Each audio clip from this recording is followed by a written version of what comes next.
and welcome to Stan the Wine Man TV. I am your host, Stan Rattan, and this is the Blue Collar Wine Show, where I help you spend your wine dollars wisely. As you can see, we're doing the ever-popular blind tasting. I've gotten a lot of comments. People really like these blind tastings. They're a little bit longer, but they're fun, and it's always cool to see which one comes out on top. Today we're doing Cotes du Rhone, and it is a very popular wine. It's so weird in my area where I am at, where I work. It's a tough sell, but it's a very popular wine worldwide. Originally Cotes du Rhone, which is not, it kind of encompasses all of the southern and northern Rhone Valley. I think the cutoff point is Montélimar is the town where it kind of divides between the north part of Cotes du Rhone and the south part of Cotes du Rhone. But Cotes du Rhone could be likened, let's say, to the Columbia Valley in Washington State, for instance.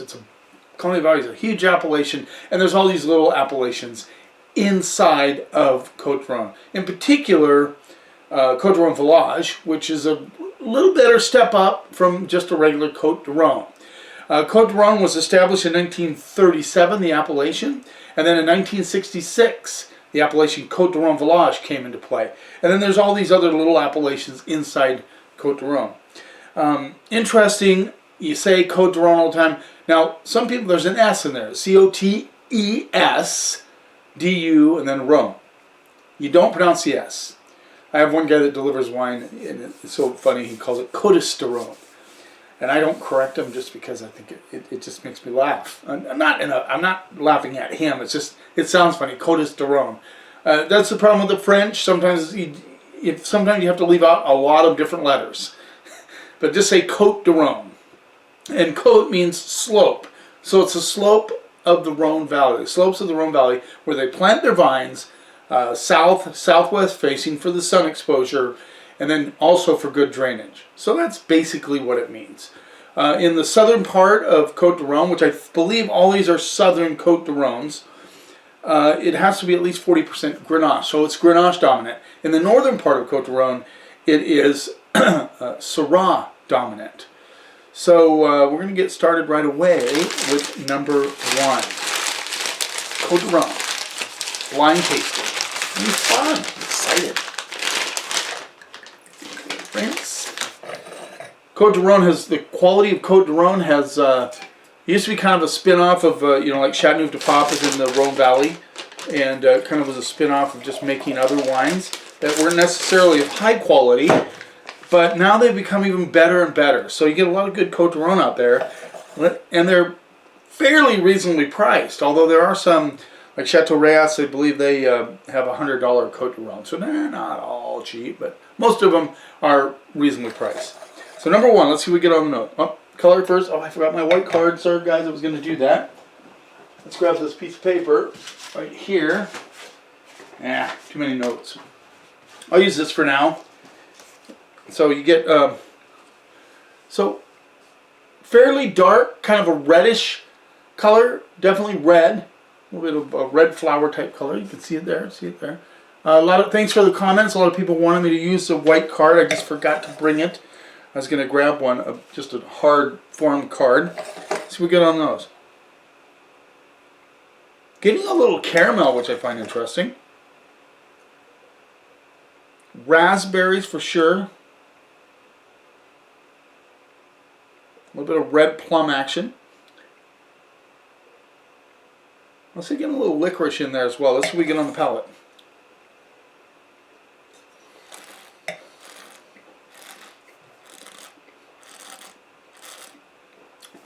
Boy, this blood, it reminds me, you know how you cut your finger and you suck on the blood? That's what it tastes like.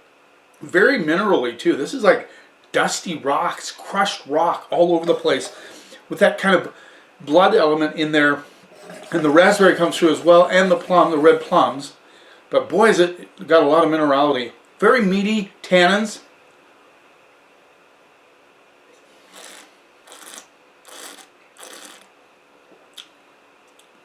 Nice red flower notes. That meaty kind of bloody thing comes through. On my finger, you know, it's right there. The minerality is very intense on this wine.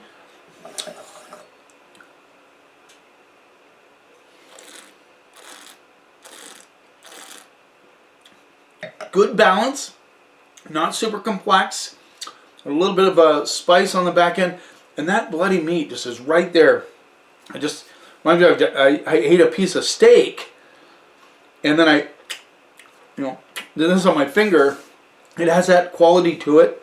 Red flowers, good balance, not super complex, but it is very good. And a lot of you would like the minerality and the black pepper spice that comes through on the backside.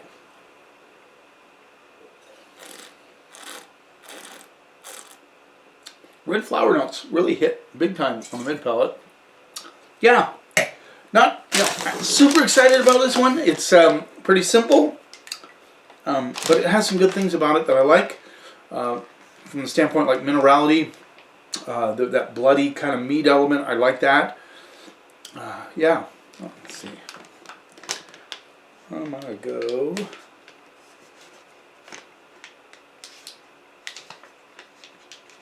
There we go. Okay, let's move on. I'm really trying to go a little quicker, not talk as much about useless things that do not mean anything to you guys. Number two. Number two. Here we go.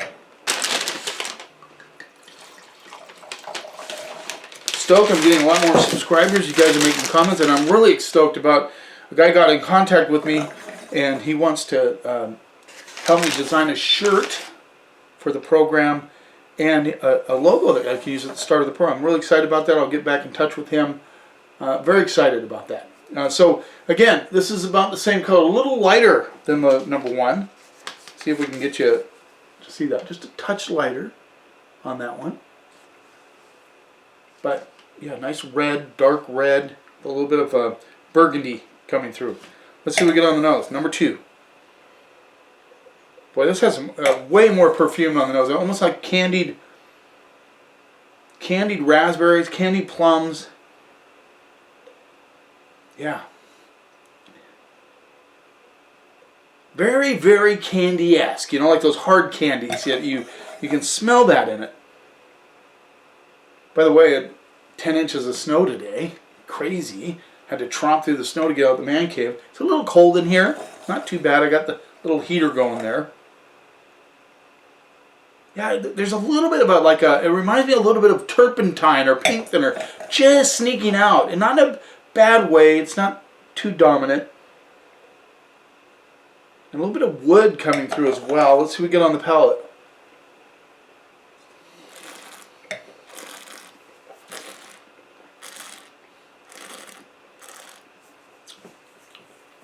Talk about meaty. Very meaty tannins. Like I just chewed meat without sans the blood element. A lot of red flower notes in this one, especially, and there's some really interesting, well, there's raspberry notes for sure.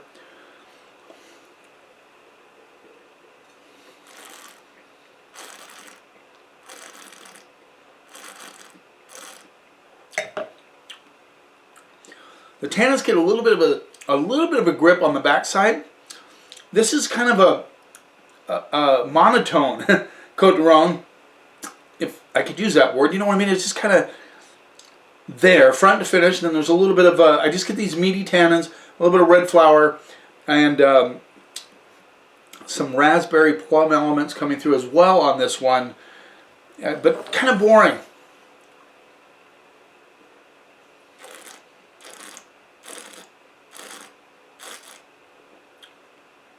And then just a touch of tobacco on the backside, for sure.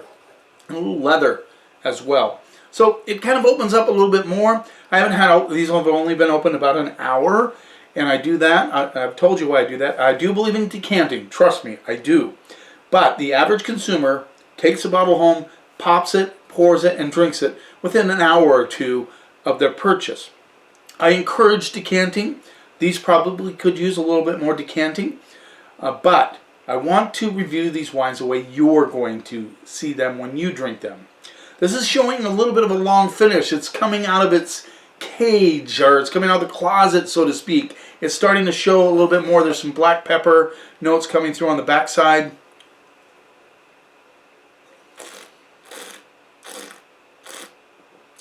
but still not super excited about this one. It's okay. It's got some minerality, dusty rock thing on the back end. The finish is fairly long. That black pepper comes through. Yeah. All right. Let's move on. Number 3. My bucket over here.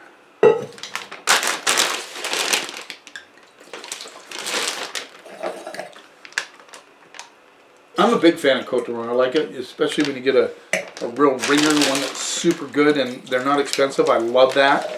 These first two, not super excited. Number 3, but they're okay. I mean, they're certainly not funky or anything like that. It's just, you know, they're not exciting. What can I say? Again, this is a little darker. This is more like number 1. Has a little bit of a brickish, like a, you know, crushed brick thing going on. You can see for yourself. There you go. Hopefully that helps a little bit. I'll get a better card. I promise. Let's see what we get on the nose. Again, this has like a kind of black and red raspberry. You know, a little strawberry on this one. There's some interesting, like, natural licorice, you know, like the panda, the black panda licorice.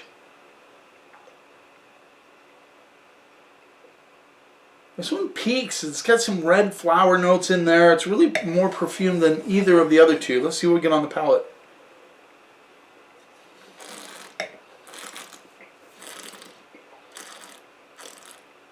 Okay. This has more layers to it for sure. Nice richness on the palate. The tannins, again, are meaty, but this has some cool things going on. You get a little cherry, raspberry, plum.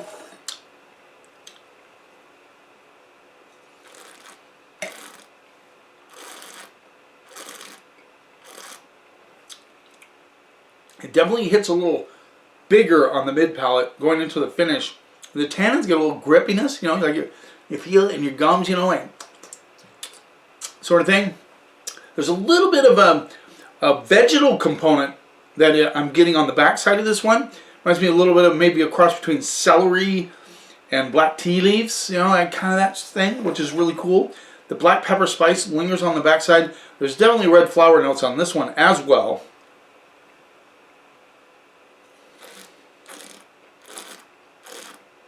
Tobacco hits on the mid palate. This has some good expansion on the mid palate. Dries out on the finish. Solid minerality. I like that. This is a solid Cotes du Rhone. Now this, I don't know what the price is on this, but this is my favorite so far. It's got the red flowers. It's got the complexity of cherries and raspberry and plums.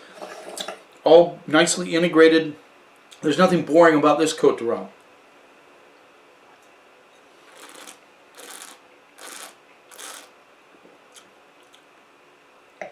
Those red flower notes just really hit hard. Back of the mid palate into the finish. Really nice Cotes du Rhone. Solid, well made. This could be the most expensive of the bunch, possibly.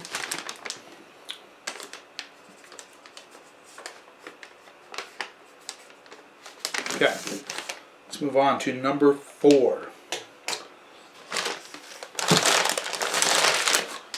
Number 4.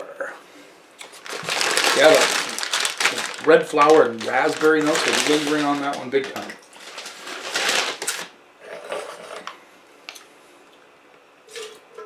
All these, you know, need some food for sure. Stews. Stew would be good about now. Beef, steaks, potatoes, you know, that sort of thing. So, that one a little quickly. Let's move over here. So the color on this one, much darker. This is the darkest of the bunch. You see that? Hopefully you can see that. You know what? I don't know why I'm leaving that page on there. That's kind of stupid, Stan. Okay. Goofball. A lot darker than the rest of them. This is the darkest of the bunch. For sure. Really, really deep. Kind of a dark red. You can see barely through it. So there you go. Darkest of the bunch. Let's see what we get on the nose.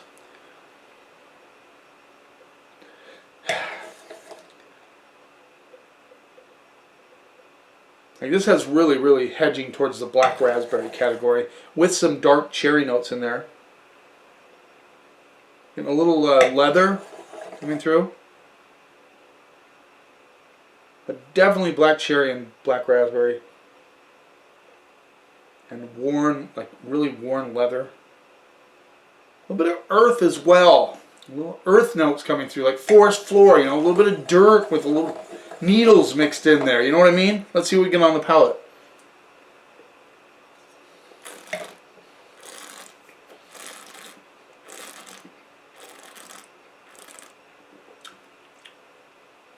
This one is impressive as well. Very spicy. I like the spice on that. Grenache can be spicy as well as Syrah. I bet this, I don't know what the percentages is on these. And, you know, the bottle doesn't say so, and I couldn't find it on Wine Searcher, so we're just going to have to fly with mostly, at least 40% Grenache, maybe some Syrah on this one. They also use Mourvedre quite a bit. So Grenache, Syrah, Mourvedre, we call that GSM blends in the United States. A lot of people don't equate that sometimes with Cotes du Rhone. They'll buy GSMs, domestic GSMs all day, but you try to sell Cotes du Rhone, they don't realize that they're GSMs as well.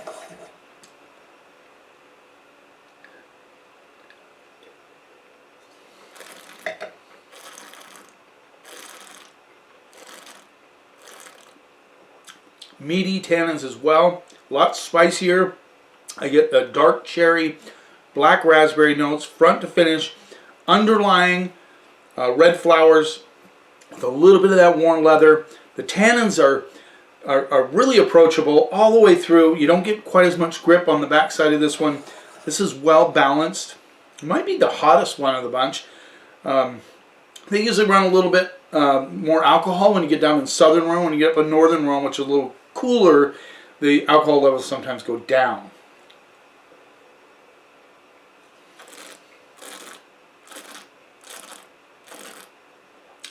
Yeah, the flower notes on this one are more leaning towards rose, like black roses, dark roses.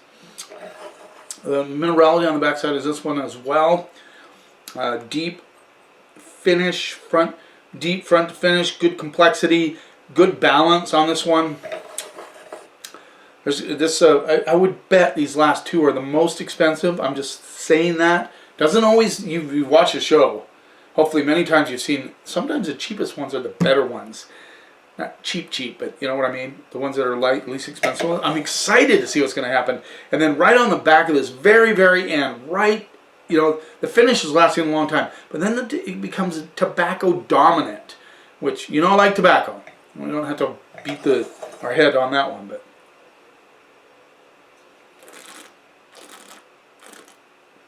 Very nice. Very well made. I get a little bit of that black tea on the finish of this one as well. Alright, time to unveil.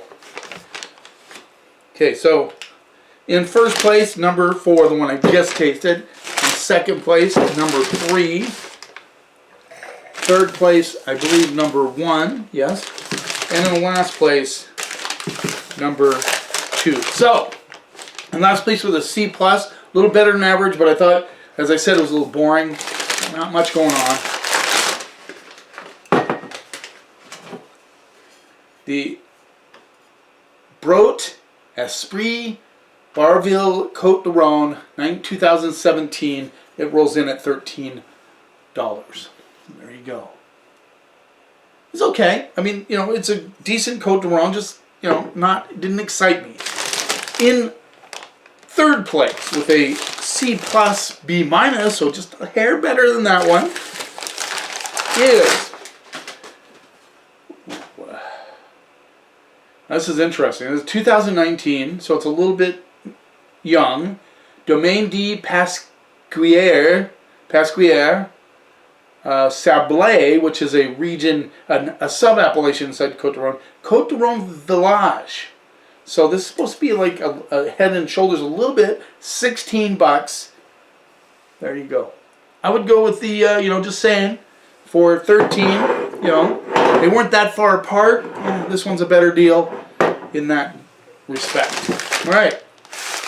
In second place is a B+, A-. Now we're talking. This was $16. I'm guessing these two are probably a little bit more expensive. Is the Domaine La Boissière Cotes du Rhone 2017. Now this is a young puppy right here, so we're going to give it a little bit break there. This is 17. This was in at $20, so more expensive than those two. Yeah, good Cotes du Rhone. I like this one. More complexity, a lot of things going on. All right, in first place, with a straight up A-. I was very impressed with this one. The depth and all of that is the Domaine Grand Venue Les Champouvin Cotes du Rhone Alain Jaune. Les Champouvin. I think that's a little town right there in the Cotes du Rhone Valley. This rolls in at $26. There you go. Now it's very interesting. This is the way they don't always turn out this way. I just had a feeling these two were a little bit more money just because of these two. I mean, I just had the feeling you could feel the quality going up. But it is interesting. This is a 19. The rest, I believe, are 17. They all roll it. Oh, this is an 18. So that's pretty impressive. That 18 came in first place. This one, you know, maybe with another couple of years might flesh out a little bit better. But I'm going to leave it the way it is. They went by the price. That doesn't always happen here. But just saying, it did this time. Thanks for taking a little time out of your day. Don't forget to subscribe to my channel. I'm very excited. I'm getting more and more of you subscribing. I appreciate that very much. It means a lot to me. You keep watching, and I'll keep helping you spend your wine dollars wisely.